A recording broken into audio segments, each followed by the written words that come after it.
Hello, welcome to Stories in Time. My name is Eloise Schottler. I'm your storyteller. I have a new story. It's a little bit different, but it's one that I really want to tell. The first time Jim Schottler looked into my eyes with his deep blue, intense but smiling eyes, my knees weakened and my heart melted. 58 and a half years later, the last time I looked into those blue eyes, he suddenly couldn't see me. Well, what can you say? My heart broke as the earth shattered beneath my feet.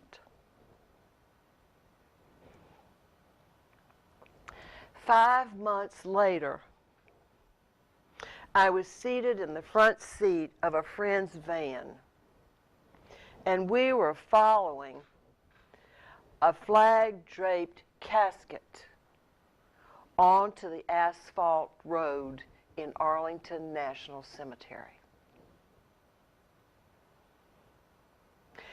The casket was sitting on the top of the black caisson, pulled by 5 white horses.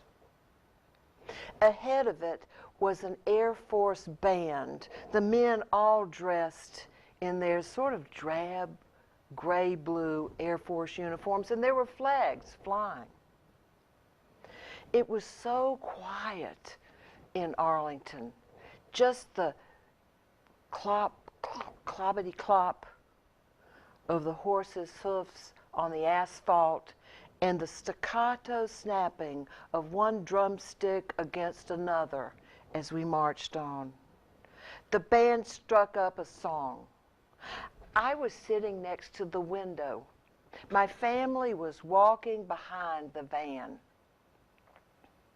I picked up my camera and put down the window and leaned out, snap, to take a picture, to get a good picture, a close-up picture of Jim's casket. Snap, snap. The horses turned a curve, headed on down the hill toward the grave site. Snap, snap, snap. Now, if Jim had been there,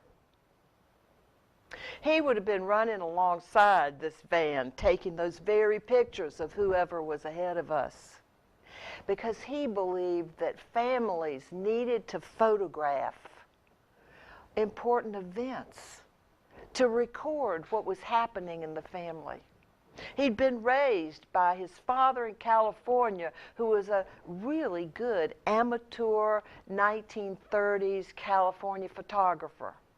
And he had instilled in Jim this need to document. Snap, snap, snap. After that last picture, as I was leaning back into the car, I noticed in the side view mirror that I could see the family walking behind me. At that same moment, the band struck up a song. I noticed that the flags were flapping in the breeze. Snap, snap, snap. I turned back and I noticed the reflection in the side view mirror. It was my grandson, Dan. Tall, 6'1", strapping kid with red hair. You noticed him immediately in any crowd. I looked, snap. That'll look cute in the album. It'll be a little bit different. Snap, snap, to be sure. And then I looked all the way down to the road.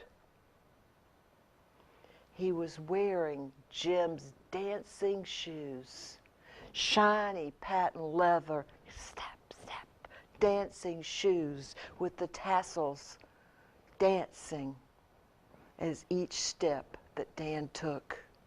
Snap, snap. I had given him those shoes.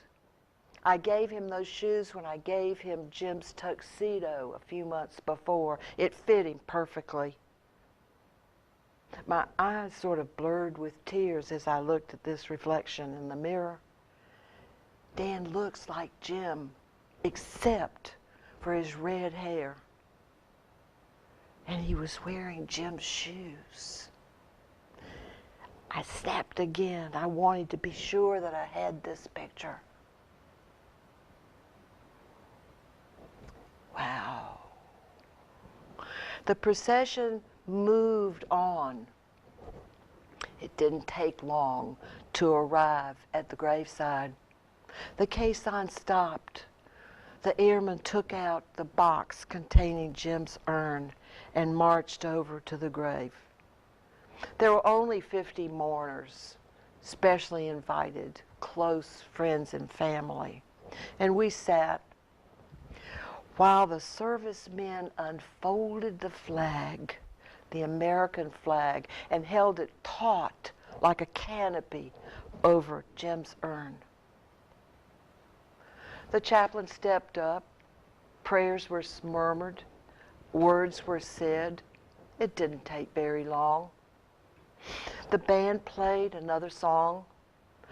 7 riflemen moved out to the side and they formed a line. Snap.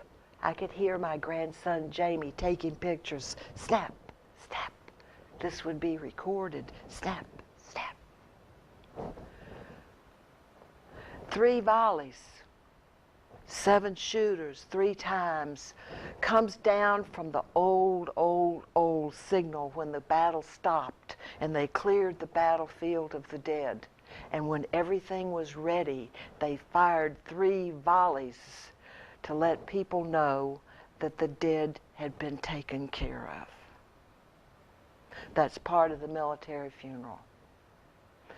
At that, while they were folding the flag, precisely folding it, the bugler stepped off in the distance, and the sound of taps, those mellow, sad, and mournful notes sort of drifted up into the trees. The folding was finished. It was a taut, perfect triangle, blue with white stars. The tall airman took the flag and marched over to me. He knelt down on one knee, holding that flag with his white gloved hands, and placed it on my lap in my hands.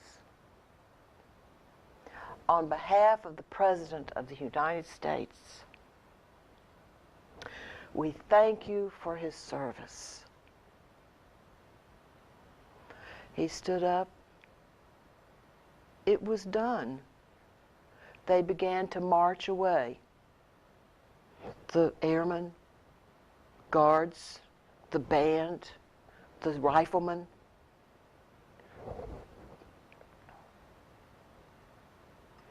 I didn't move away so quickly. I knew that it had been signaled. The dead had been taken care of. But I sat there for a few more minutes. I knew that one chapter had closed.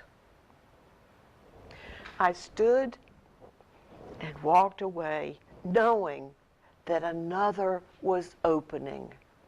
I just didn't know what it was. Thank you for coming.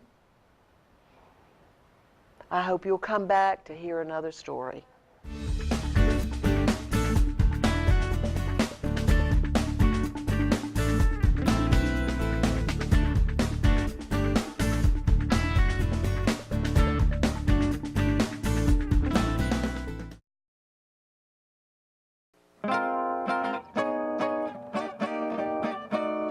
There's a place not so far away. A place where you don't have to keep the volume down. Or clean up your room. A place where you don't have to make time for free time. You don't have to do anything but show up. You'll find all sorts of creatures in this place without have to. The silly you. The proud you. You may even meet the curious you. Tickling me. You! There are lots of yous to catch up with. Ask your parents to take you to this not-so-far-away place. Come to the forest, where the other you lives. But first, stop by discovertheforest.org. I'm home, and I love it. I'm home where I belong. I'm home, and I love it. I'm home where I belong. It's always nice to come home. But these days, many Americans are at risk of foreclosure and losing their homes. Making Home Affordable is a free program from the U.S. government that has already helped over 1 million struggling homeowners like these. And we want to help you. I'm home, and I love it. I'm home. Find out now what your options are. Go to makinghomeaffordable.gov or call 1-888-995-HOPE. The sooner you act, the better chance we can help you. I'm home, where I belong.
So, same time next week? Well, of course. Put away a few bucks, feel like $1 million. For free tips to help you save, go to Feed the Pig.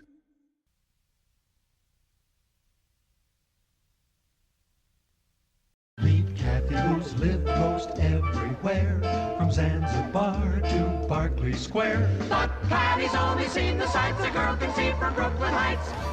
What do we have here? Oh, we're identical cousins. But that's genetically not possible. Oh, yes, it is. Dr. Welby told us it's quite rare, but it does happen. Well, Dr. Welby's a great doctor, but... You take Medicare, don't you? Oh, sure. And you probably have a lot of patients who are ready to go on Medicare, yes? Yes.